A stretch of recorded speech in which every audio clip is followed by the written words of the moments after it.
요즘에 저희 웹사이트에 하나님께 대한 오해라는 그런 제목의 제 강의가 올라와 있을 것입니다. 여러분, 우리는 하나님께서 당하시는 하나님께 대한 오해를 우리가 풀어드리는 그런 일도 우리의 사명 가운데 하나겠죠. 또 우리 스스로가 잘못된 생각을 풀고 오해를 풀고 또 하나님께 대한 오해에 대해서 이야기하고 잘못된 관념이고 잘못된 사고방식이라고 말해주는 것도 우리의 의무 가운데 하나겠습니다. 오늘 저녁에 제가 그런 차원에서 또 하나님께 대한 오해의 한 가지에 대해서 좀 제가 언급하려고 합니다. 사실 하나님께서 말이죠, 모든 걸 다 뒤집어 쓰고 계신 것 같아요. 하나님께서는. 저는 어떤 때 그런 생각이 들어갑니다. 우리가 사람들이 중세기 때 잘못된 가르침이 들어와서 오해를 시작했고, 또한 우리의 참 이 미천한 우리의 머리로 그 크신 하나님을 어떻게 이해할 수 있겠습니까? 그래서 하나님께 대한 오해가 많이 생겼습니다. 참 하나님께서 억울하시겠어요? 어떤 데 가만히 생각을 해보면 참 하나님께서 억울하시겠다, 그런 생각을 합니다. 여러분, 성경을 보면 제가 가끔 이제 집회를 다닐 때 사람들이 저한테 와서 묻는 얘기인데, 하나님께서 바로의 마음을 강팍하게 하사, 그런 표현이 있습니까? 없습니까? 성경이 있어요. 하나님께서 바로의 마음을 강팍하게 하사, 출애굽기에. 그러면 참 그 이상한 얘기가 돼요. 하나님께서 바로의 마음을 강팍하게 하시고 모세를 보내줘서 내 백성을 내보내라 하고, 또 하나님께서 또 반면에 또 마음을 또 굳게 만드시고, 또 한편에 또 모세를 보내서 또 내 백성을 내보내라 얘기하고, 뭐 병 주고 약 주고 병 주고 약 주고 뭐 그런 식의 표현이죠. 그 말을 액면 그대로 받아들이면. 그러나 하나님께서는 궁극적으로 그것이 하나님의 책임이라고 할 수 있는 것이, 하나님께서 모세를 보내지 않았더라면, 하나님께서 아론과 모세를 통해서 그에게 빛의 기별을 주시지 않았더라면 바로의 마음이 그렇게 강팍하게 되지 않았을 것입니다. 왜요? 빛을 모르니까 강팍해져 있지만 더 이상 강팍해지진 않았을 것이에요. 그러나 주님의 빛과 호소가 갔을 때 그가 거절하고 거절할 때마다 계속 마음이 더 강팍해지고 더 강팍해지고 더 강팍해진 것을 말하는 것이죠. 그래서 궁극적으로 볼 때 하나님께서 그에게 빛과 은혜의 호소의 말씀을 주시지 않았으면 그가 그렇게 강팍하게 되진 않았다, 그렇게 사실은 말할 수 있어요. 그것이 문학적인 표현이에요, 어떤 의미에서. 그러므로 사실은 하나님께서 우리 인간을 구원하기 위해서 역사하시는 성령의 역사도, 우리 인간들이 그것을 거절하면 우리가 화인 맞은 자가 결국엔 되지 않습니까? 성령의 음성을 더 이상 듣지 못하고 감동을 받지 못하는 사람이 되지 않습니까? 그러면 결국엔 하나님의 잘못이죠. 어떤 의미에서 볼 때 궁극적으로 하나님께서 성령을 보내서 감동하지 않으셨으면 그냥 그대로 있을 거 아닙니까? 그러나 성령의 감동을 보내서 그 사람이 싫다고 자꾸 함으로 마음이 강팍해졌으니, 그래서 이런 모든 것들이 우리가 사실은 하나님을 블레임하고 하나님을 원망하는 그런 일들의 계기가 되는 것입니다. 그런 말씀들이 성경에 있어요. 또 이 성경에 말이죠, 하나님의 진노에 대해서 많은 말씀들이 있습니다. 하나님의 진노, 하나님의 심판, 불로 태워 죽이고 하는 그런 표현들이 많이 있는 것을 알 수 있습니다. 또 이 흠니와 비누아스 같은 사람은 그 성소에 들어가서 다른 불로 제사할 때, 다른 불로 향단에 붙였을 때 하나님의 지성소에서 불이 나와서 그들을 사로웠습니다. 이게 도대체 무슨 일인가? 하나님께서 어떻게 하시는 것인가? 하나님과 어울리지 않는 그런 단어들이 있습니다. 지옥불의 심판이 무서워서 믿는 자들이 많이 있죠. 사실 다녀보면 그런 사람들이 참 많이 있습니다. 예. 한 장로가 술집에 들어가려고 하다가 보니까 저기 목사님 차가 지나가요. 그러면 얼른 그 앞에 있는 공중전화 박스 들어가서 전화하는 척하면서 이 손을 흔듭니다. 그러면 분명 그 사람이 지금 술집에 들어가서 술을 마시려고 하다가 어떻게 해요? 자기를 저지하고 들어가지 않고 그냥 집으로 갔습니다. 그러니까 다시 말해서 잘못을 하지 않았죠. 무사히 집에 돌아가게 됐죠. 그러나 그렇게 하게 된 동기는 무엇입니까? 두려움이었습니다. 죄를 짓기를 그치긴 그쳤는데 두려움의 동기에서 그렇습니다. 그래서 우리가 하나님을 잘 모르면 많은 경우에 그런 식으로 우리가 신앙을 하게 되기 때문에 하나님께 대한 오해를 풀어드리는 것은 얼마나 중요한 우리의 의무들 가운데 하나인지 모르겠습니다. 어쨌든 그렇지만 하나님의 진노는, 성경에 기록된 하나님의 진노는 사랑의 하나님과 맞지 않는 표현인 것만큼은 틀림이 없습니다. 그래서 이사야 28장을 보시면 이사야 28장 21절입니다. 이사야 28장 21절 보시면 다음과 같이 말씀되어 있어요. 대저 여호와께서 브리심 산에서와 같이 일어나시며 기브온 골짜기에서와 같이 진노하사, 여기 하나님의 진노가 나옵니다. 진노하사 자기 일을 행하시리니, 여기 하나님께서 이제 불로 멸망하시고, 그죠? 그들을 주님께서 벌하시고 진노하시는 그 일을 행하시는데 그 일이 비상할 것이며, 그랬어요. 이 비상할 것이며 하는 말은 영어 성경에서 strange act, 이상한 행동이다, 그렇게 번역되었어요. 그것이 올바른 번역입니다. 비상한 일보다 이상한 일이다, 그렇게 번역을 해야 돼요. 비자가 아니라 사실 이자라고 번역했어야지 더 올바른 것 같습니다.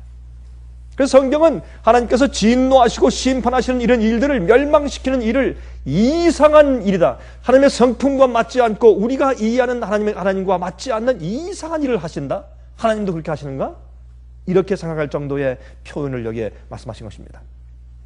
그런데 우리가 한 가지 이제 먼저 짚고 지나갈 것이 있습니다. 자, 요한계시록 16장을 보십시오. 여러분, 요한계시록 16장은 무슨 장입니까? 이것은 7재앙장이죠. 7재앙이 기록되어 있는 장입니다. 근데 이 7재앙이 기록된 내용 가운데서 하나님의 천사들과 성도들의 찬송이 기록되어 있어요. 참 이상해요. 아니, 하나님께서 7대접을 부어서 7재앙을 부어서 지금 세상을 심판하시고 엄청난 고난과 고통이 이루어지고 있는데 어떻게 여기에 천사와 성도들의 찬송이 올라가냐 말이에요. 이 7재앙 가운데. 참 이상한 일이죠. 왜 그러하냐 말입니다. 우리 그것을 먼저 읽고 나서 그 다음에 하나님의 진노에 대해서 우리 하나씩 우리 읽으면서 우리 마음속에 있는 하나님께 대한 오해를 한번 풀어보는 시간을 갖는 것은 참 중요하다고 생각을 합니다. 우리가 예배드리는 예배 가운데 하나의 이 의무도 아마 이런 것이 있겠어요. 우리가 하나님을 찬송하게 되는 것은 우리 하나님에 대해서 우리가 혹시 의아해하거나 또한 오해하거나 또한 잘못된 생각을 가지고 있던 것을 풀어버리면 하나님을 찬송하게 되는 것입니다. 제가 이 말씀을 읽다가 제가 오늘 이 말씀을 제가 준비하게 됐어요. 근데 왜 7재앙의 내용 가운데 하나님을 찬송하는 얘기가 나오냐 말이에요. 그거 참 이상하잖아요. 아니, 지금 재앙이 퍼부어지는데 천사들과 성도들은 하나님을 찬송해요. 그거 참 이상한 일이에요. 제가 사실 이 말씀을 제가 읽다가 여기에 계기가 돼서 제가 오늘 말씀을 제가 드리는 것입니다. 우리 한번 읽어보도록 하십니다. 요한계시록 16장 1절부터 9절입니다.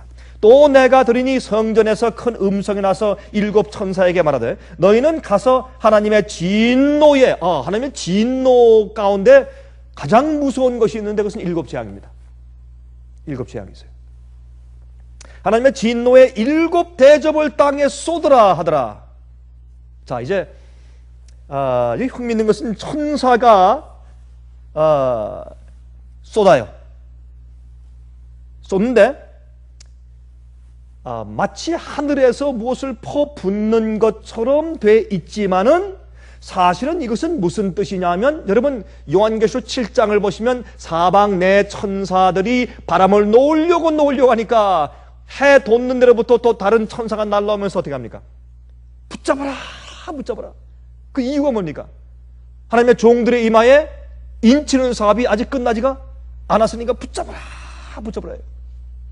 그러므로 이것은 뭐냐면 각 물을 맡은 천사가, 바다를 맡은 천사가, 뭐 이렇게 표현해도 좋겠어요. 해를 맡은 천사가. 이게 무슨 표현인가? 정말 그러면 아니요, 과학적으로 정말 하나님께서 그렇게 하실 수 있어요? 해가 계속 돌면서 계속 그냥 원자폭탄을 그 안에서 터뜨리면서 핵반응을 하면서 열과 빛을 계속 전해주는 그런 일을 계속 잘 진행할 수 있도록 천사가 계속 가서 채근하고 또 그렇게 맡아서 마치 그 해 맡은 집사? 뭐 이렇게 할 수도 있겠죠. 우리가 도무지 모르니까, 하나님께서 어떤 일을 하실지 우리 모르니까. 그러나 어찌됐든 간에 그렇게 이제 무엇을 저지하거나 막고 있던 천사가 그것을 놓아버리는 표현이 일곱 대접 하나님의 진노를 쏟아붓는 것으로 여기에 표현했다고 우리 이해하면 참 좋겠습니다. 이거 아주 간단해요. 첫째가, 그러므로 하나님께서 하늘 위에서 못을 쏟으시는 것이 아니라, 그러면 하늘에서 피를 쏟아요? 그러면 그렇게 문자적으로 이해해버리면 이게 말을 맞지 않는 게, 왜? 첫째가 가서 그 대접을 땅에 쏟으면 악하고 독한 헌대가 짐승의 표를 받은 사람들과 그 우상에게 기양변한 자들에게 나더라. 그러면 하늘에서 이런 종기나, 예? 이런 헌대가 딱 하늘에서 쏟아버리면 그것 때문에 이렇게 병이 걸리는가? 그게 아니라 지금 종기와 헌대가 얼마나 있지 않습니까? 이것이 세계적으로 오는 것입니다. 그러니까 하나님께서 이런 모든 재난들과 재앙들과 온역들을 막고 천사가 막고 붙잡고 있다가 나중에 은혜의 시간이 끝난다면 놓아버리시는 표현이죠. 우리 어려울 것이 없어요. 그런데 누구에게? 짐승의 표를 받고 그 우상에게 경배하는 자들에게만 나요. 이것만 봐도 모든 이 땅에 있는 인간들의 각 운명이 다 끝나버렸습니다. 그래서 이제 재앙이 내리는 것입니다. 둘째, 그 대접을 바다에 쏟으며 바다가 곧 죽은 자의 피가 찌더니 바다 가운데 모든 생물이 죽더라. 자, 보십시오. 자, 이 요한계시록은 어떤 장면은 완전히 상징이고 어떤 장면은 실제가 있어요. 이런 것들은 상징으로만 볼 수 없는 것이, 이것은 마지막 재앙이기 때문에 이것은 실제적인 것으로 또 보아야 하는 것입니다. 그런데 여러분,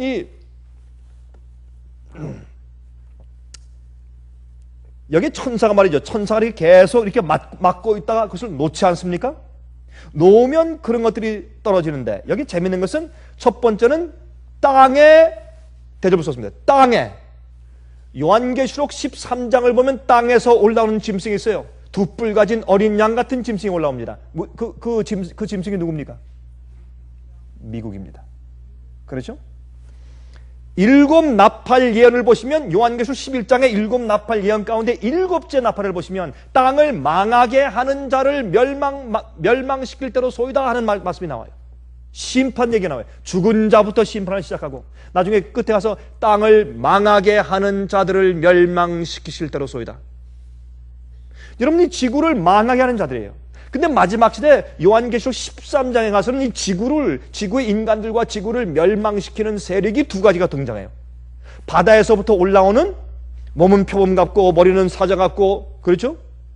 발은 곰 같고 10뿔이 있고 머리가 7이고 이 용처럼 무서운, 그냥 막 쇠로 정말 이거 부수고 밟고 하는 그런 모습의 무서운 짐승이 올라옵니다.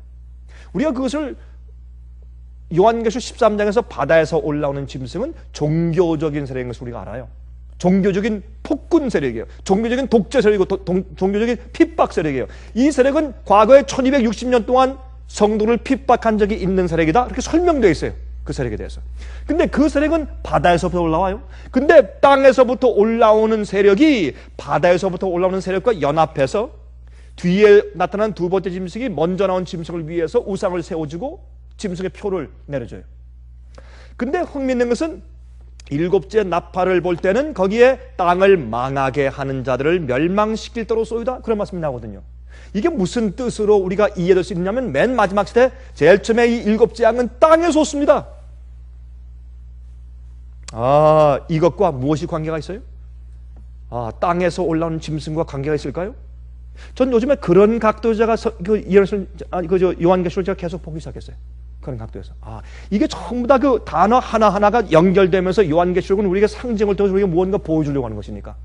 마지막 시대는 땅에서 올라온 짐승과 바다에서 올라온 짐승이 결탁해서 세상을 망하게 하는 것이니까. 두 번째 대접은 어떻게 해요? 바다에 쏟아요. 땅에 쏟고 바다에 쏟고. 왜요? 이 세상을 망하게 하는 세력이에요. 셋째, 그 대접을 강과 물 근원에 쏟음에 피가 되더라. 그렇죠? 그게 뭐냐면 땅에 쏟고 바다에 쏟고 땅과 바다에서 올라온 짐승으로 상징된 두 세력이 말세에 연합하여 일함으로 이 세상에는 모든 물들의 근원이, 모든 사람들의 마음이 어떻게 해요?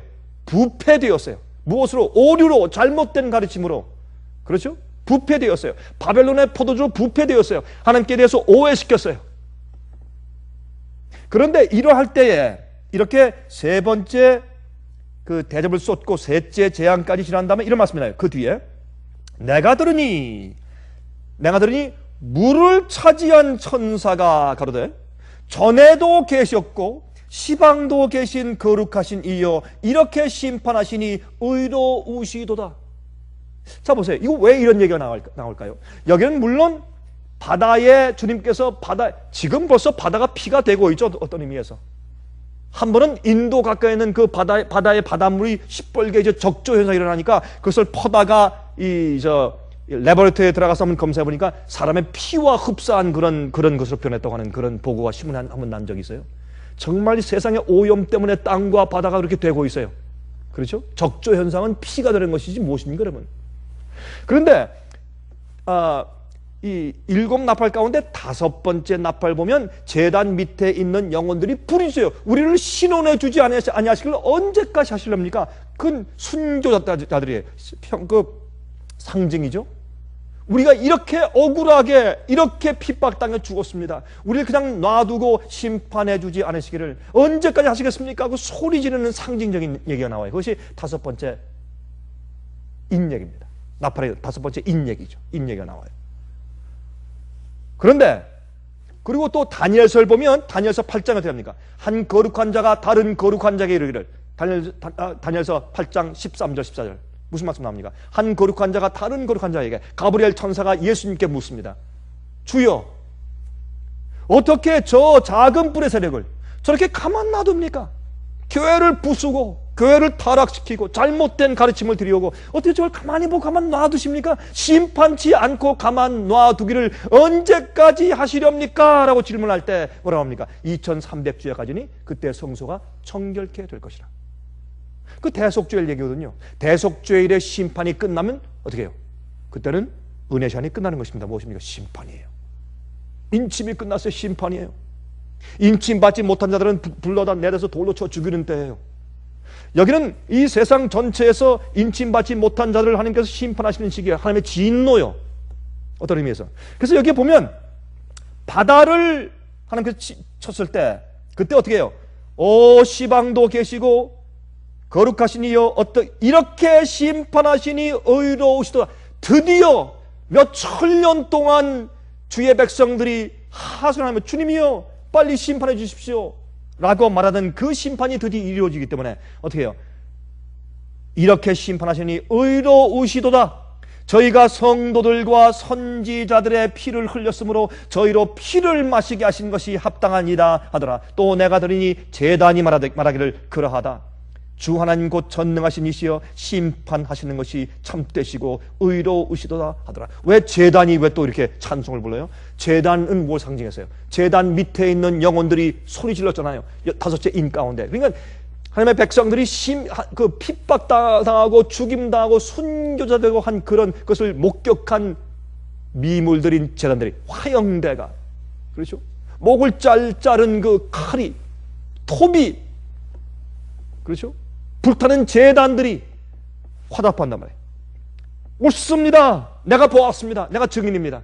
그 억울한 의인들이 이렇게 죽어갔는데 주님께서 왜 심판하지 않으셨나 했더니 이젠 드디어 심판하시는군요. 이런 이제 얘기가 나오는 것입니다. 참 주님께서 하시는 것이 의롭다. 넷째가 그 대접을 해에 쏟음에 해가 권세를 받아 불로 사람들을 태우니 사람들이 크게 태움에 태워진지라. 이 재앙들을 행하는 권세를 가지신 하나님의 이름을 회방하며 또 회개하여 영광을 주께 돌리지 아니하더라. 여기에 2가지가 나와요. 7 재앙이 내릴 때 의인들은 천사들은 하나님의 심판이 의롭습니다. 드디어 감사합니다. 영광을 돌립니다. 찬송합시다. 악인들은요 회개치 않고 하나님께 영광을 돌리지 않더라. 우리가 어려운 일 당하거나 심판당할 때, 심판이라고 말하면 좀 그렇겠네요. 우리가 고난을 당할 때, 시련 당할 때, 어려운 일 당할 때, 그때 우리가 골방 속에 있을 때 우리 마음에 어떤 생각이 들어오는가? 하나님께 대한 원망, 불평, 아니면 주여 감사합니다. 이런 일로 나를 정결케 하십시오. 정말 그렇게 기도할 수 있는지 우리가 알죠. 우리 마음을 알죠. 하나님의 의로우신 심판에 대해서 찬송이 있는데 또 한번 보십시다. 요한계시록 19장 1절 2절. 요한계시록 19장 1과 2절에 이런 말씀했습니다. 이 일 후에 내가 들으니 하늘에 허다한 무리의 큰 음성 같은 것이 있어 가로되 할렐루야, 구원과 영광과 능력이 우리 하나님께 있도다. 그의 심판은 참되고 의로운지라. 음행으로 땅을 더럽게 한 큰 음녀를 심판하사 자기 종들의 피를 그의 손에 갚으셨도다 하고, 여기 나오죠? 이게 우리가 요한계시록 16장에 있는 7재앙, 하나님께서 7대접을 쏟으시고 하나님의 진노가 쏟아지고, 이것을 여기에 있는 이런 말씀으로 이해해야 된다고 말입니다. 하나님께서 오해예요. 그런 마음을 갖지 말아야 합니다. 여기 보세요. 그의 심판은 참되고 의로운지라. 왜요? 음행으로 땅을 더럽게 한 큰 음녀를 심판하사, 이 음녀가 요한계시록 17장 보면 어떻게 되어 있어요? 많은 물 위에 앉아있는 음녀죠. 그렇죠? 땅을 더럽게 한 많은 물 위에 앉아있는 음녀, 땅과 바다가 또 나오죠. 이 큰 음녀를 심판하사 자기 종들의 피를 그의 손에 갚으셨도다. 드디어 주님께서 더 이상 참지 않으시는 때가 된 것입니다. 요한계시록 15장 1절부터 8절까지 읽어봅시다. 이런 말씀이 기록되어 있습니다. 요한계시록 15장 1절부터 8절까지. 또 하늘에 크고 이상한 다른 이적을 보매, 이것도 어떻게 해요? 하늘에 여러 이적들이 있는데 그 중에 하나가 뭔지 아세요? 7재앙이에요. 7재앙은 하나님께서 하시는 이상한 일 가운데 하나예요. 하나님과 맞지 않고 어울리지 않는 일이에요. 그래서 하늘에 크고 이상한 다른 이적을 보매 7천사가 7재앙을 가졌으니 곧 마지막 재앙이라. 하나님의 진노가 이것으로 마치리로다. 하나님의 진노예요. 또 내가 보니 불이 섞인 유리바다 같은 것이 있고, 짐승과 그의 우상과 그의 이름의 수를 이기고 벗어난 자들이 유리바닷가에 서서 하나님의 검문고를 가지고 하나님의 종 모세의 노래, 어린 양의 노래를 불러 가로되 주 하나님 곧 전능하신 이여 하시는 일이 크고 기하시도다. 만국의 왕이시여 주의 길이 의롭고 참되시도다. 주여, 누가 주의 이름을 두려워하지 아니하며 영어롭게 하지 아니하오리까? 오직 주만 거룩하시니이다. 주의 의로우신 일이 나타났음에 만국이 와서 주께 경배하리이다 하더라. 또 이 일 후에 내가 보니 하늘의 증거 장막의 성전이 열리며, 여러분, 증거 장막은 무엇입니까? 증거 장막이 뭐예요? 지성소예요. 증거궤가 있는, 증거궤 속에, 법궤 속에는 십계명이 들어있지 않습니까? 십계명이 들어있는 법궤, 증거궤가 있는 곳이 증거장막인데 그것은 지성소예요. 지성소에서 심판이 끝나고 은혜 시간이 끝났단 말입니다. 이 땅에는 모든 사람들의 개개인의 운명이 끝났단 말입니다. 결정 지어졌어요. 7재앙을 가진 7천사가 성전으로부터 나와 맑고 빛난 세마포 옷을 입고 가슴에 금띠를 띠고, 내 생물 중에 하나가 세세에 계신 하나님의 진노를 가득히 담은 금대접 7을 그 7천사에게 주니, 하나님의 영광과 능력을 인하여 성전의 연기가 가득 차게 되매 7천사의 7재앙이 마치기까지는 성전에 능히 들어갈 자가 없더라. 다시 말해, 이건 무슨 뜻인가? 왜 성전의 연기가 가득 차요? 이것은 예수님께서 이 땅에 성도를, 의인들을 데리러 오시기 전에 잠깐 동안 머무르시는 시간이 있는데, 이것은 유대인들이 행했던 대속죄일, 성소의 대속죄일 사업에서 정확하게 아주 자세하게 설명되어 있어요. 대제사장이 이제 온 백성들의 죄를 정결케 하기 위해서 지성소에 들어갑니다. 그러면 거기에 여러 가지 이제 아주 자세한 그 내역들과 하는 일들이 있지만 우리 생략을 하고 맨 마지막만 보십시다. 거기서 전부 다 이제 죄의 정결 사업을 끝난 다음에 이 대제사장이 나오지 않습니까? 나올 때 지금 들고 들어갔던 금향로 속에 무엇이 있습니까? 향단에서 가져온 숯불이 있고 거기에 뭘 피웠어요? 지금 향을 피웠어요. 여러분, 향을 피워보셨습니까? 저희 집에도 어떤 향을 피워본 적이 있어요. 그것은 우리 방에 있는 냄새를 없애기 위해서 향을 피워본 적이 있는데, 향을 피우면 향 냄새가 조금 있으면 그 조그만 양인데 이런 가나다란 이런 실 같은 건데 그걸 태우면 온 집안에 향이 가득 차요. 그런 말이거든요. 그러니까 이 대제사장이 지성소에 들어가 있을 때 향로에서 올라오는 그 기도를 상징하는 그 향 연기 때문에 그 지성소가 가득 찼었어요. 그걸 들고 성소로 나오니까 어디에? 성소에 가득 차요. 또 나오니까 어디에요? 성소 뜰에 가득 차요. 그 성전에 지성소, 성전 전체 이 향이 가득, 연기가 가득, 연기보다 향이 향. 그 향이 가득 찬 것을 상징해요. 그러면 그때 뭘 하는 겁니까?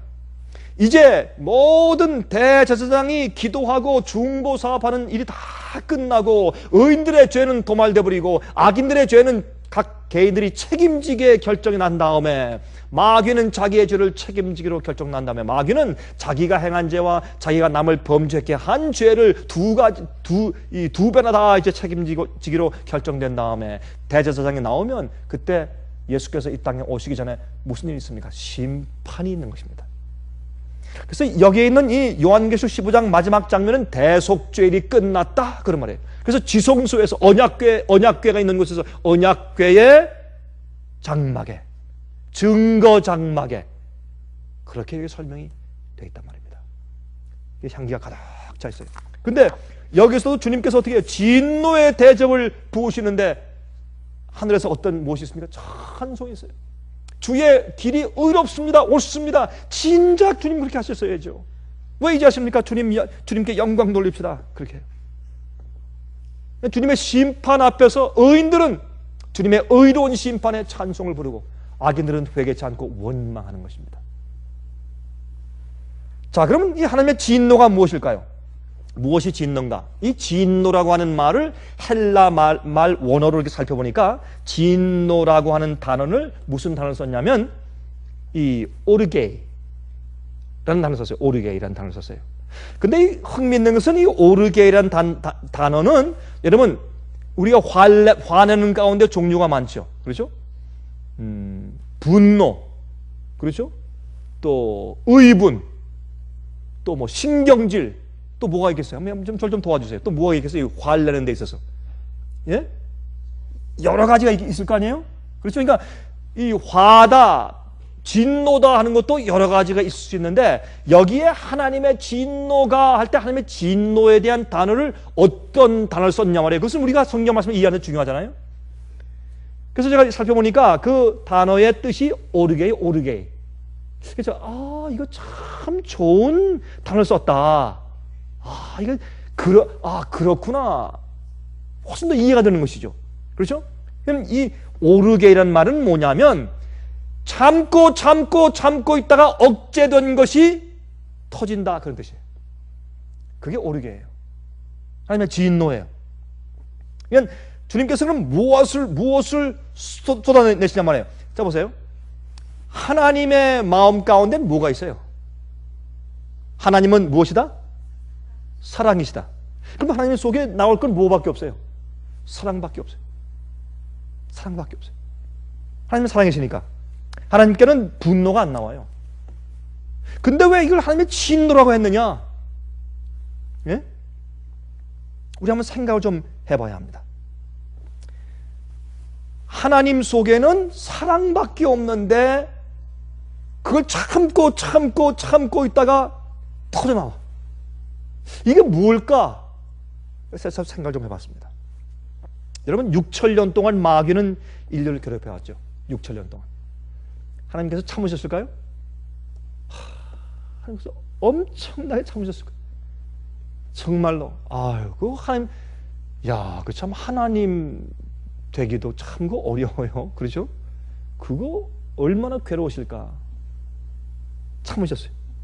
우리 시조 아담과 해와를 마귀가 다 꼬여서 자기 편에 딱 데려갈 때 하나님께서 그거 참으셨어요. 그 가슴이 어땠을까? 여러분 우리 자식이 돌이켜서 우리 엄마 아빠를 친다면 그 가슴이 어떨까요? 우리 알지 않습니까? 우리 부모들이니까. 이 지구를 파멸로 인도가요. 모든 시대마다 하나님의 성도들이 존재해 왔는데 첫 번째 살인자 가인이 씩씩거리고 나가더니 그 의로운 자기 동생 아벨을 돌로 쳐 죽여버려요. 싹 그냥 감추고 하나님께서 내 아벨이 어디 있느냐? 내가 내 동생 지키는 목자입니까? 하나님의 마음속에 참아야지. 사랑은 그래 참 고맙다, 예쁘다, 그걸 알아주고 이것만 사랑이 아니에요. 자식을 보호하고 옹호하고 변호하는 것도 사랑입니까? 사랑이에요. 제가 한 번은 말이죠, 한 젊은이가 막 씩씩거리고 다니면서 막 그렇게 변호하고 다니는데 자기 아버지가 오명을 썼어요. 우리 아버지 그런 사람 아닙니다. 다니는데 내가 가만히 보니까 참 그 정렬이 대단해. 그래서 한번 오라 그랬어요. 너 왜 그렇게 무엇 때문에 그렇게 열을 올리냐? 우리 아버지 목사님, 우리 아버지 그런 사람 아닙니다. 자, 그런 경험을 한 적이 있어요. 부모도 자식 때문에 그러죠. 자식이 오명을 뒤집어 쓰거나 자식이 억울하면 부모가 어떻게 해? 가만히 있지 못해. 다 다니면서. 하나님께서 그거를 참으신 거예요. 얼마 동안? 수백만 번, 수천만 번 참으신 거예요. 그러니 하나님의 심장이 이게 심장이 아니지. 다 멍들어 버리셨지. 참고 주님의 사랑으로 그를 비워놓고 끌어안아주고, 그 죽지 않게 하시고, 순교당하지 않게 하시고, 억울한 걸 풀어주시고, 오해를 풀어주시고, 그렇게 하셨어야 할 텐데 주님께서 어떻게 해요? 할 수 없이 가만 놔둬야 돼. 놔둬야 돼. 많은 교회 가만 놔둬야 돼요. 나중에 시간이 돼서 차차 저절로 풀어져서 온 우주가 알고 마귀도 알고 온 세상 사람이 자연이 다 알 수 있도록 자연이 풀어져야 더 이상 하나님과 이 우주의 질서에 대해서 사람 마음 가운데 의문이 없기 때문에 주님께서 놔두셔야 될 때가 너무나 많아요. 하나님의 가슴이 멍들어 버린 거예요. 하나님의 사랑이 멍들어 버린 거예요. 노아 시대 경건한 자들이 핍박을 당해요. 노아가 120년 동안 외치지만 조롱당하고 놀리고 미친 할아버지라고. 하나님의 가슴이 어떻겠어요? 하나님의 가슴이 멍들었어요. 다니엘의 세 친구들이 폴로프에 그 정성스럽고 충성스러운 그들을 왜 불에 집어쳐넣어? 그 나쁜 사람들이 왜? 여러분들, 우리 자식을 남들이 그렇게 하는 것을 우리가 직접 목격하고 본다고 하십니다. 우리 가슴이 어떻게 되겠어요? 그걸 참을래니 참고 또 억지하고 그 80세 지난 그 노 할아버지 진실하고 충성스럽고 정말 아름다운 품성의 다니엘 갖다가 모함해서 말이죠. 그냥 성경에서 이렇게 몇 번 읽으니까 그렇지 그때 얼마나 그 가슴 아픈 일이요. 그렇게 충성스럽고 그렇게 아름다운 노인 80세 지난 그 노인이 뭐 잘못하고 다 꾸며가지고 그것도 저기 하나님을 향해서 예루살렘을 향해서 기도한다는 그 명목 가지고 왕을 사기쳐가지고 붙잡아가지고 저기 막 굶주린 사들 딱 갖다 놓고 거기 던져버리고 문을 닫아버렸으니 얼마나 악한 사람들이요. 그걸 보고 주님께서 참으셔야 돼. 참으셔야 돼. 예수님의 제자들이 예수께서 올라가신 다음에 이제는 직접 그들과 함께 살다가 올라간 지 얼마 안 됐는데 어떻게 해요? 베드로를 못 박아 죽여버리고, 그렇죠? 야고보를 칼로 목을 잘라 죽여버리고, 스데반을 돌로 쳐서 그냥 옛날에 돌로 치는 게 그게 쉬운 건 줄 아십니까? 그러면 돌로 치는 것은 뭐 동글동글한 뭐 조약돌 집어가지고 아유 좀 아플라 뭐 살살 던져요. 가장 날카롭고 큰 것을 골라서 던지지. 뭐 사정 봐줘요? 아무데나 막 던지지.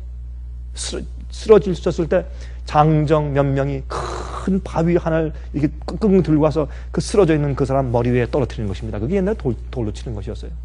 얼마나 끔찍한 일이었어요. 그것을 바라보는 예수님께서 사도행전 보시면 사도행전 7장입니까? 거기 어떻게 되어 있어요? 8장이네. 어떻게 되어 있어요? 내가 하늘이 열리고 내가 보니 하나님의 보좌 우편에 예수께서 서 계신 것을 내가 보는도다. 그게 무슨 말이에요? 예수님께서 보좌에 앉아 계시다가 일어나서 감히 너희가 내 종을 쳐? 부모의 분노. 사랑은 그런 면이 있어요. 그걸 예수님께서 오랫동안 억제해 오신 것입니다. 화영대 위에 태워 죽이질 않나? 그것도 수천만 명을 중세기에. 참 그 하나님의 마음이 멍들었지. 완전히 억제하고 참고 하늘에선 주님 언제까지 심판 안 하시고 그냥 놔두시겠습니까? 땅에서 하늘에서.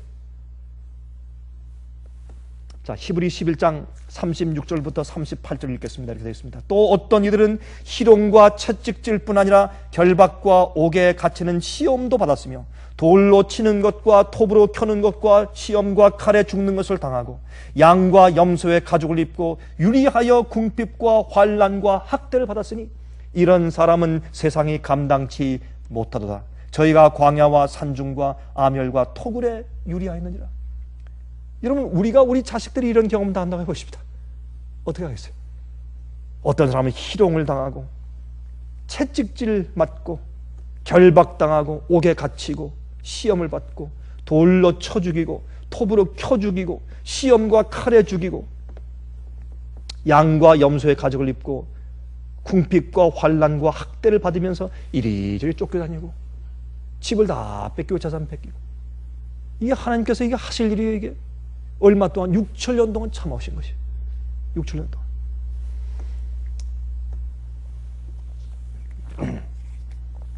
그래서 하나님께서, 그래도 하나님께서 어떻게 해요? 바람을 붙잡으라. 왜? 아직 안 끝났다. 아직 안 끝났다.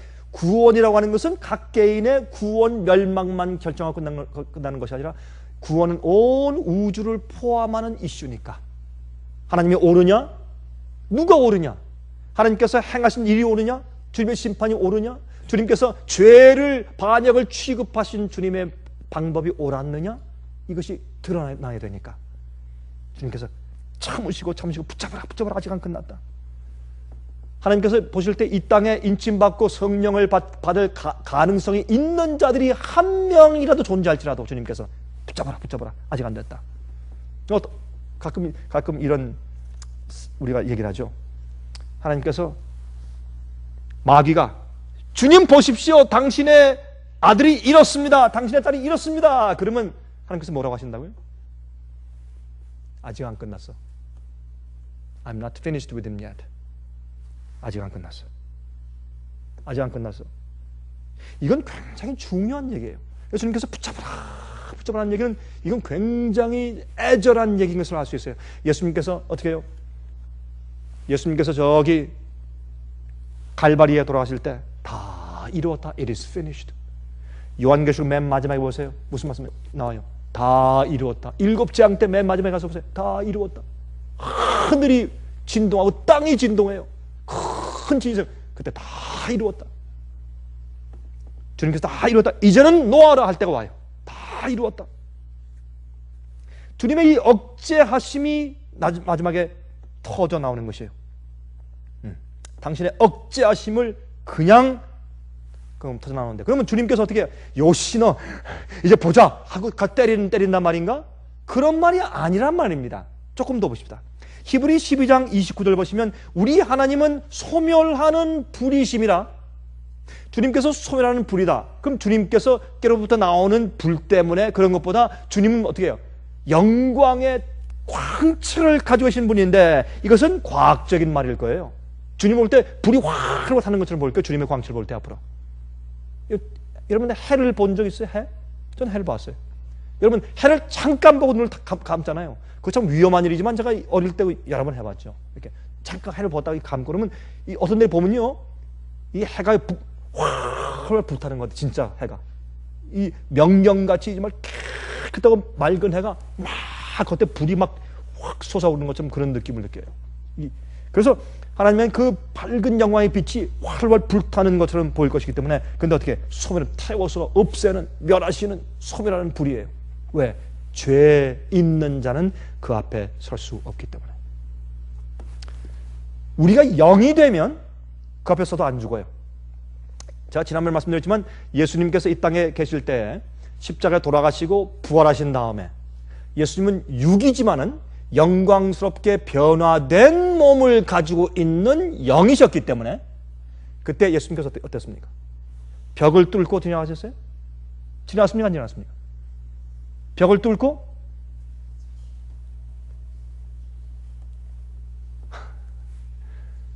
지나갔습니까? 안 지나갔습니까?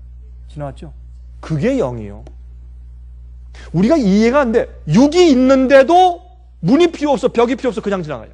천사들은 육신이 있어요, 없어요? 천사들 있어요. 날개가 있다 그랬어요, 없다 그랬어요? 날개가 있어요. 분명히 형체가 있고 물질이 있어요. 그들에게 영만이, 그게 영계예요. 하나님도 모습이 있어요. 퍼슨이 있어요. 인격체가 있어요. 그런데 어떻게 해요? 천사들은 문이 필요 없어, 그냥 쓱 지나가요. 이게 영계와 육에만 속한 우리와의 차이요. 근데 죄가 있는 자들에게 그런 능력이 주어지면 다 은행 가서 다 털어가지. 그거 안 되는 거예요, 그게. 이게 거룩하게 된 자만 그런 능력이 임하게 되는 것이에요. 그래서 여러분 어떻게 해요? 우리 마음의 죄가 도말되고 깨끗해진 자가 하나님의 그 태우는 불, 영광의 쉐키나 영광 하나님의 그 불 앞에 딱 서면 안 죽어요. 근데 죄가 속에 있고 죄 도말이 없는 자, 완전히 회개치 않은 자나 죄의 습관이 아직 남아있는 자가 앞에 서 있으면 어떻게 해요? 태워 죽음을 당해버려요. 이건 아주 과학적인 일, 우리가 지금 이해를 못하지만 그건 아주 과학적인 일일 것이요. 예수님께서 부활하신 다음에 몸을 가지시고 어떻게 그냥 슬쩍 들어오셨냐 말이에요. 그건 우리 이해 못하는 것처럼 이것도 이해 못하는 거지만 이것도 저는 과학이라고 믿습니다. 이사야 33장 14절부터 16절 보시면 이런 말씀이 있어요.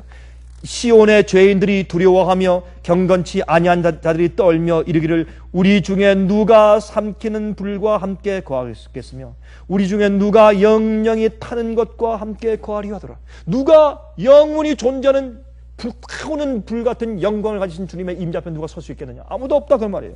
오직 의롭게 행하는 자, 정직히 말하는 자, 토색한 재물을 가증히 여기는 자, 손을 흔들어 뇌물을 받지 아니하는 자, 귀를 막아 피 흘리려는 꾀를 듣지 아니하는 자, 눈을 감아 악을 보지 아니하는 자, 그는 높은 곳에 거하리니 견고한 바위가 그 보장이 되며 그 양식은 공급되고 그 물은 끊기지 아니할 것이라 하셨느니라.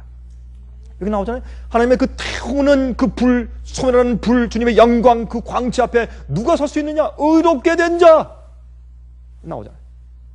의롭게 된 자, 정직히 말하는 자, 그렇죠? 악을 미워하는 자, 이게 딱 나오지 않습니까? 죄 없는 자는 그 앞에 설 수 있어요. 그러므로 주님께서 이게 무슨 말인가 하면 자기의 그 백성들 진리를 사랑하고 충성하고 의인들을 주님께서 얼른 당신이 달려가서 안고 끌어안고 보호하고 변하고 싶지만 하시질 못하는 거예요. 그렇게 하면 누가 죽어요? 그 옆에 있는 죄인들이 죽어요. 하실 수가 없는 거예요. 붙잡아라, 붙잡아라. 참고 당신의 사랑을 억제해 오신 것입니다. 그래서 그래, 무덤에 들어가서 좀 자라, 쉬어라. 내가 너에게 흰 2마리 줄게. 내가 너희를 의롭다고 인정 다 한다. 내가 다 알아. 너희 억울한 건 나 다 알아. 걱정하지 마라. 다 안다. 너희의 보상은 나중에 내가 할게.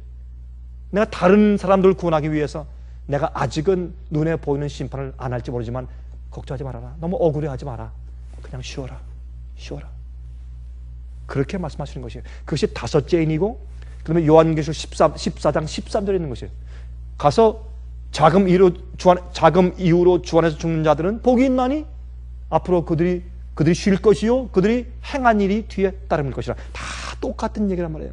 이게 다 요한계시록 안에 있는 얘기이기 때문에 우리가 이렇게 이해될 수 있는 것입니다. 자, 우리 좀 얘기해 봅시다. 만일 하나님께서 지금 나타나시면, 주님께서 어떻게 해요? 인간이 아니라 당신 자신 모습 그대로 나타나면, 영광의 광채를 가지고 주님께서 계신 그 모습 그대로 갑자기 짠 나타나시면 어떻게 돼요?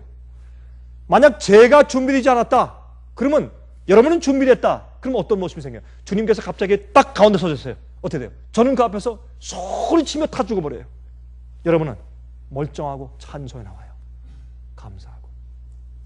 이런 일이 생기기 때문에 주님께서 모든 각 개인들의 운명이 결정지어지고 심판이 끝나기 전까지 주님께서 당신의 자신을 억제해 얻은 것을 전부 펼쳐서 딱 우리한테 나타내 보이시고 현시하실 수가 없는 것이에요. 그래서 주님께서 어떻게 해요? 당신의 그 영광의 광채, 당신 있는 모습 그대로 나타나시는 것을 죄인들에게는 진노로 보이는 것이에요.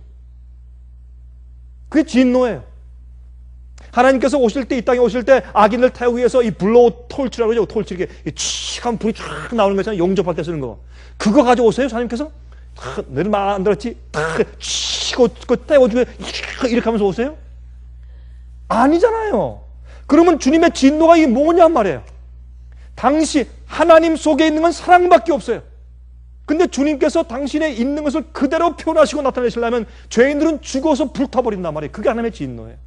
7 재앙이 뭐냐? 주님께서 천사를 보내서 붙잡아라. 아직까지 바다가 전부 피가 되면 안 돼. 아직 물이 전부 다 피가 되면 안 돼. 왜? 죄인들도 아직 회개할 기회를 줘야 되기 때문에, 그들도 먹고 살아야 되니까, 그들 물을 마셔야 되니까 계속 하늘을 붙잡고 공예를 붙잡고 다 인간의 정치의 흐름을 붙잡고 아주 다 멸망치 못하게 하고 다 그렇게 붙잡아 오셨다가 나중에 주님께서 그것을 놓으라고 하시고, 그 다음에 주님께서 당신의 모습을 있는 그대로 오셔서 현지하실 때 그 영광으로 악인들이 태워 죽임을 당해요. 그것을 성경은 하나님의 진노라고 표현하는 것이에요. 우리 이렇게 이해하면 하나님이 십자가의 하나님과 이 진노의 하나님과 같이 어울릴 수 있어요. 우리가 이해할 수 있어요. 부모의 심정을 가지고 이 말씀을 읽으면 그 말씀을 이해할 수 있어요. 하나님의 심정이 오죽하실까? 그렇게 할 수 있다는 말이에요. 오직 의인들만 영원히 타는 불과 함께 거할 수가 있는 것입니다. 우리 한 말씀을 더 보면 우리가 이해할 수 있을 것이에요. 자, 데살로니가 후서를 한번 보십시다. 데살로니가 후서 1장을 보세요. 그러면 여기에 설명되어 있는 것을 우리가 여기서 찾을 수가 있습니다. 그 데살로니가 후서 1장입니다. 1장 7절부터 12절이에요. 이런 말씀이 있어요. 여기에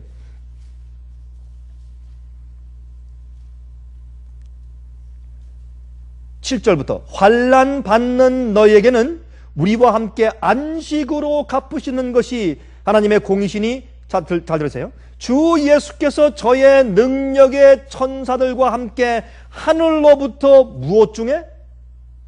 불꽃 중에, 당신의 영광의 광채 빛 중에 나타나실 때에 하나님을 모르는 자들과 우리 주 예수의 복음을 복종치 않는 자들에게, 여기 두 가지 나와요. 하나님을 모르는 자들, 거절한 자들, 진리를 거절한 자들, 복음 전함을 거절한 자들에게는 형벌이 임해요. 또 두 번째, 복음을 복종치 않은 자들, 복음을 들었어요, 알아요. 그러나 가짜 복음을 가지고 쉽게 구원하려고 했어요. 참된 복음을, 영원한 복음에 복종치 않는 자들에게 형벌을 주시리니, 어떤 형벌이에요? 보세요. 이런 자들이 주의 얼굴과 그의 힘의 영광을 떠나 주님의 얼굴과 그 광채로 직접 오시는, 이젠 더 이상 억제치 않으세요. 더 이상 피하지 않으시고 있는 그대로 fully 충만하게 당신 자신을 나타내 보여주시면서 오시는 것을 볼 때 그 앞에서 어떻게 해요? 영원한 멸망의 형벌을 받으리로다. 이것이 뭐예요? 하나님의 진노요. 하나님의 진노요. 그리고 그 뒤에 이러므로 우리도 항상 너희를 위하여 기도함은 우리 하나님이 너희를 그 부르심에 합당한 자로 여기시고 모든 선을 기뻐함과 믿음의 역사를 능력으로 이루게 하시고 우리 하나님과 주 예수 그리스도의 은혜대로 우리 주 예수의 이름이 너희 가운데서 영광을 얻으시고 너희도 그 안에서 영광을 얻게 하려 함이니라 그랬어요. 12절의 말씀이 있지만 10절의 말씀을 다시 읽읍시다. 그날에 강림하사 악인들은 그 영광과 광채 앞에서 영원한 멸망을 받고, 10절에 그날에 강림하사 그의 성도들에게서 영광을 얻으시고 모든 믿는 자에게서 기이 여기심을 얻으시리라. 이게 무슨 말이에요? 똑같이 예수님께서 지금까지 억제해 오던 것을 주님께서 다 이제는 억제치 않으시고 전부 다 보이시고 현시하시면서 있는 그대로 오시니까 악인들은 그 영광의 불에 태워 죽임을 당하고, 하나님의 진노가 무섭다, 바위야 산아 내 머리에 떨어져서 그 얼굴 좀 가려달라 하고 무서워 도망가는데, 의인들은 어떻게 해요? 그 앞으로 좀 가까이 나와. 그렇죠? 의인들 속에서 의인들이 야 너무 놀랍다, 기이하심을 받으시고 또한 그들 성도들 안에서 영광을 얻으세요. 영광을 얻으세요. 왜? 그들이 찬송, 영원토록 영광과 존귀를 받으시기에 합당합니다. 하나님께서 그 성도 속에서 영광을 받으세요. 여러분, 그 예수님 하나님께서 이 십계명을 주실 때 시내산 위에 내려오셨을 때, 그때 여러분 유대인들의 역사에 의하면 이런 말씀이 있어요. 이 시내산 위에 온 시내산이 막 떨렸더랬죠. 막 떨리고, 그 다음에 천둥 번개, 거기 어두운 구름이 흑암이 막 있고 굉장히 무서웠죠. 떨리고, 그렇죠? 그러니까 이스라엘 백성들이 무서워서 뒤로 물러가면서 모세요, 제발 당신이 대신 말씀해 주십시오. 우리가 저 하나님의 음성을 감당치 못하겠나이다. 도망갔어요. 그러나 마음이 정결한 모세는 하나님께 가까이 나아갔어요. 그런 차이가 있어요. 그때 역사에 의하면 이런 말씀이 있어요. 하나님께서 십계명을 반포하실 때 하나님께서 나 이외에 다른 신을 내게 두지 말지니라 하면 그 주위에 내려온 천사들이 전부 다 복창을 했대요. 나 이외에 다른 신을 내게 두지 말지니라 복창을 하니까 그 소리가 산을 진동했어요. 두려워서 다 도망갔죠. 고린도 전서 13장 12절 보면 우리가 이제는 거울로 보는 것 같이 희미하나 그때는 얼굴과 얼굴을 대하여 볼 것이요 이제는 내가 부분적으로 하나 그때는 주께서 나를 아신 것 같이 내가 온전히 알리라. 하나님의 얼굴을 직접 대면해 보는 것입니다. 이것이 뭐예요? 하나님의 마지막 진노에 그때 의인들은 그 앞에서 너무 감사하고 영광을 돌리고 악인들은 태워 죽임을 당하는 것입니다. 요한일서 3장 2절 사랑하는 자들아 우리가 지금은 하나님의 자녀라 장래 어떻게 될 것을 아직 나타나지 아니하였으나 그가 나타나심이 되면 우리가 그와 같을 줄을 아는 것은 그의 계신 그대로 볼 것을 인함이니 그렇게 말씀하셨어요. 여러분 마지막 시대에 누가 온다 그랬습니까? 엘리야가 온다 그랬습니다. 그렇죠? 마지막 시대에 엘리야가 온다 그랬어요. 말라기서 4장 보면 엘리야는 무슨 일을 했습니까? 배도한 교회를 책망했어요. 두 번째 살아서 하늘로 승천했어요. 마지막 시대에 누가 와요? 엘리야들이 많이 생겨요. 예? 살아서 하나님을 뵙고 하늘로 올라갈 사람들, 교회의 배도를 책망할 사람들, 엘리야들이 와요. 그렇죠? 주님의 영광을 보고도 죽지 않은 사람들, 불수레 타고 올라갈 수 있는 사람들. 구름 타고 올라간다 그러죠? 그걸 불수레예요. 그게 구름수레, 불수레 마찬가지인 것이에요. 여러분 이 영광스러운 구원, 부끄러운 구원에 대해서 사람들이 말하죠. 근데 참 그 재미있어. 어떤 사람들은 잘 믿고 좋은 일을 많이 한 사람, 선한 일을 많이 하고 전도 많이 한 사람들은 하늘에 올라가서 상금 많이 받고 영광스러운 구원에 들어가고, 이 땅에서 잘못 믿은 사람은 그러나 예수님을 믿었으니까 무조건 구원받으니까 부끄러운 구원 받는데 그저 겨우 들어가고 부끄러운 구원을 다 얘기해요. 그 참 편리해요. 어쨌든 하늘 가긴 가니까 예수만 믿으면 참 편리하죠.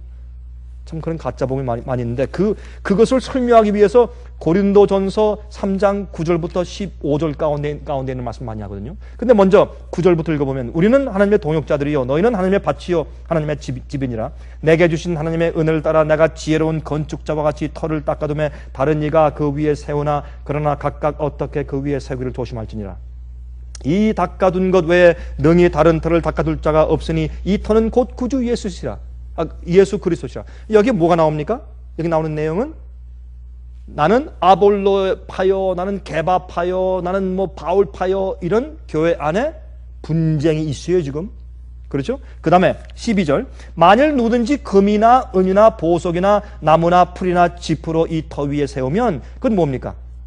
금은 믿음이에요. 단련된 믿음이에요. 은은 끝까지 가는 인내예요. 보석은 뭐냐? 아름다운 행위와 성품을 말해요. 금, 은, 보석으로 세우거나 13절 각각 공력이 나타날 터인데 그날이 공력을 밝히리니 이는 불로 나타내고 그 불이 각 사람의 공력이 어떠한 걸 시험할 것이므로다. 만일 누구든지 그 위에 세운 공력이 그대로 있으면 상을 받고 누구든지 공력이 불에 타면 해를 받으리니 그러나 자기는 구원을 얻되 불 가운데서 얻은 것 같으리라. 여기 이걸 이렇게 해석하는 거예요. 참 재밌어요. 해석도 참 사람들이요 재밌어요. 이것도 신학자들이 하는 얘기니까. 이걸 어떻게 해석하느냐 하면 우리가 짚을 가지고 집을 지었더라도 나중에 불로 태워서 구원은 받는다. 이거 왜 어떻게 해요? 누구든지 공력이 불타면 해를 받으리니 그러나 자기는 구원을 얻되 불 가운데서 얻은 것 같으리라 했으니까 이것을 짚을 가지고 지었더라도 짚이 태워졌더라도 구원을 일단 받으니까 이 땅에서 짚으로 지은 것처럼 부끄러운 삶을 살았으니까 부끄러운 구원은 다 받는 것이다. 그러나 금과 은과 보석으로 지은 사람들, 성품을 잘하고 선한 일 많이 하고 전도 잘하는 사람들은 영광스러운 구원받고 그 공력대로 구원받는 것이다. 이렇게 해석을 해요. 참 이게 그렇게 보이는지 모르겠어요. 그러니까 다 자기가 믿고 싶은 대로 성경을 해석하는 거예요. 이건 그런 말이 아니라 분쟁이 있어요. 분쟁이. 여러분 3절 고린도전서 3장 3절 보시면 너희가 아직도 육신에 속한 자로다. 너희 가운데 시기와 분쟁이 있으니 어찌 육신에 속하여 사람을 따라 행함이 아니리요. 이게 분쟁 얘기라고. 분쟁, 분파, 파들. 이게 뭐냐면 너희가 만약 하나님께만 영광 돌리고 주님 안에서만 신실하게 살지 않고 나는 무슨 뭐 게바파, 아볼로파, 바울파에서 이렇게 뒤지고 벗고 싸우면 하나님께서 너희 시련을 통해서 불러 다 태우신다. 전부 다 태우고 아볼로파도 다 버리고 바울파도 다 버리고 게바파도 다 태워버린 다음에 나중에 너희가 불에서 타서 나온 것처럼 다 회개하고 겨우 너희 회개하고 구원받게 돼. 그렇게 하지 말아라. 아예 하나님을 위해서 올바른 공력을 가지고 살자. 이 말을 사는 거예요. 아무렇게나 살았다 그 말이 아니에요. 하나님께서 너희가 인간으로 잘못한 것을 전부 다 하나님께서 시련을 통해서 다 깨끗하게 하신 다음에 그 다음에 불에서 건진 것처럼 겨우 구원받는다. 그렇게 하지 말아라. 이 말씀을 하신 거란 말이에요. 베드로후서 3장 9절부터 14절고 마치겠습니다. 지금 시간 다 됐다고 지금 들고 있어요. 주의 약속은 어떤 이에 더디다고 생각하는 것까지 더딘 것이 아니라 오직 너희를 대하여 오래 참으사 아무도 멸망치 않고 다 회개하기에 이르기를 원하시느니라. 그러나 주의 날이 도적같이 오리니 그 날에는 하늘이 큰 소리로 떠나가고 체질이 뜨거운 불에 풀어지고 땅과 그 중에 있는 모든 것이 드러나리로다. 이 모든 것이 이렇게 풀어지니 너희가 어떠한 사람이 되어야 마땅하뇨? 어떤 사람이요? 거룩한 행실과 경건함으로 하나님의 날이 임하기를 바라보고 간절히 사모하라. 그날에 하늘이 불에 타서 풀어지고 체질이 뜨거운 불에 녹아지려니와 우리는 그의 약속대로 의에 관한 바 새하늘과 새 땅을 바라보도다. 그러므로 사랑하는 자들아 너희가 이것을 바라보나니 주 앞에서 점도 없고 흠도 없이 평강 가운데 나타나기를 힘쓰라. 여러분, 우리 마음 가운데 하나님 앞에 죄책감이 있으면 평강 가운데 주님 맞을 수가 있어요, 없어요? 예? 간단한 얘기예요. 그 앞에 점도 없고 흠도 없이 평강 가운데 나타나기를 힘쓰라. 제가 늘 말씀드리잖아요. 점이 없는 건 뭐예요? 과거에 지은 죄를 전부 다, 내 아는 죄 전부 다 고백해버렸어요. 그러니까 용서받았으니까 점이 없는 거예요. 흠이 없다는 거예요. 다시 그런 죄를 다시 반복할 마음이 없어요. 주름이 없어요. 그게 점과 흠이 없어요. 그런 자는 어떻게 주 앞에 설 때 내가 잘못했습니까? 잘못했습니다, 주님. 내가 죄를 많이 졌습니다. 그러나 주님께 다 회개하고 드리지 않았습니까? 그래서 평강 가운데 주님의 광채의 영광으로 확 나타나지, 주님의 진노가 임하실 때 그 앞에 설 수 있는 자가 된단 말입니다. 우리가 주님의 진노 앞에 설 수 있는 자 되시길 간절히 바랍니다. 하늘에 계신 우리 아버지, 우리 마음속에 하나님 아버지를 잘 이해하지 못하는 면들이 아직도 많이 남아있을 것입니다. 저희를 가르쳐 주시고 성령의 은혜로 우리 마음을 밝혀주심으로 하나님을 올바로 알고 그래서 주님께 대한 우리의 애정과 헌신이 넓어지고 깊어질 수 있도록 저희를 도와주시옵소서. 주님, 우리는 우둔하여 성령의 감동하심과 깨닫게 하시는 역사가 매일매일 절실합니다. 저희를 도와주시옵소서. 예수 그리스도의 귀하신 이름을 의지하여서 간절하게 기도합니다. 아멘. 은혜 많이 받으셨습니까?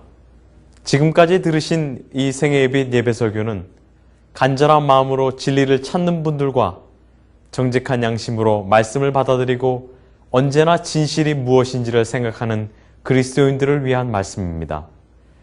주변 가족들이나 친지들 중에 말씀을 사모하고 순결한 신앙을 갖기 소원하는 분들이 계시면 생애빛 예배설교 테이프를 소개해 주시기 바랍니다. 매주 원하시는 분들의 가정으로 직접 배달되는 생애빛 예배설교는 개인의 신앙 부흥이나 소규모 그룹 예배를 위하여 DVD와 CD로 제작되었습니다. 생애빛 예배설교 DVD와 CD를 원하시는 분들은 1877-704-1004 1877-704-1004 1004번으로 전화하여 신청해 주시기 바랍니다. 미국 동부 시간으로 월요일부터 금요일까지 9시에서 5시 사이에 전화해 주십시오. 그럼 다음 시간까지 안녕히 계십시오.